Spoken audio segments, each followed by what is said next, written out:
వర్షం కురుస్తోంది. స్కూలు బస్సులో పిల్లలు ఇంటిదారి పట్టారు. మార్గ మధ్యలో రోడ్డు పక్కనున్న భారీ చెట్టు ఒక్కసారిగా బస్సుపై విరిగి పడింది. ఒక చిన్నారి ప్రాణం గాలిలో కలిసింది.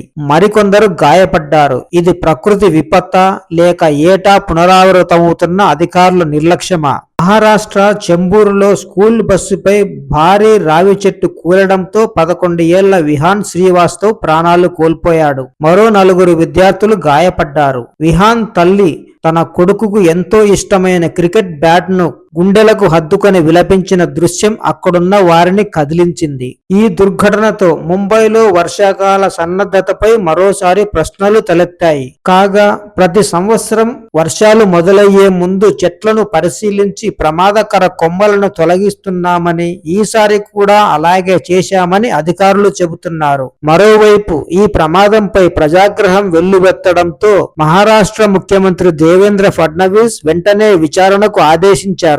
బాధ్యులపై కఠిన చర్యలు తీసుకుంటామని చెప్పారు.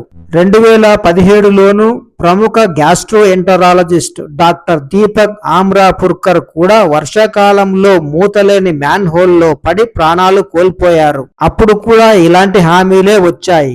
ఏటా వేల కోట్ల రూపాయలు ఖర్చు చేస్తున్నా ఇలాంటి ప్రమాదాలు ఎందుకు ఆగడం లేదని ప్రజలు ప్రశ్నిస్తున్నారు. చెట్ల కొమ్మల తొలగింపు పూర్తయిందని అధికారులు నివేదిక ఇవ్వడంతో అంతా సవ్యంగా ఉందని ముంబై మేయర్ రీతూ తావ్డే పేర్కొన్నారు. మరోసారి సమగ్ర విచారణ చేస్తామని హామీ ఇచ్చారు. ప్రతిపక్షం మాత్రం ఇవన్నీ కంటితుడుపు చర్యలేనని ఆరోపిస్తోంది. ఘటనపై ప్రత్యేక దర్యాప్తు బృందంతో విచారణ జరపాలని డిమాండ్ చేస్తోంది. నిర్లక్ష్యం రుజువైతే అధికారులపై కేసులు నమోదు చేయాలని కూడా కోరుతోంది. విహాన్ మరణం వ్యవస్థలో మార్పు తెస్తుందేమో చూడాలి.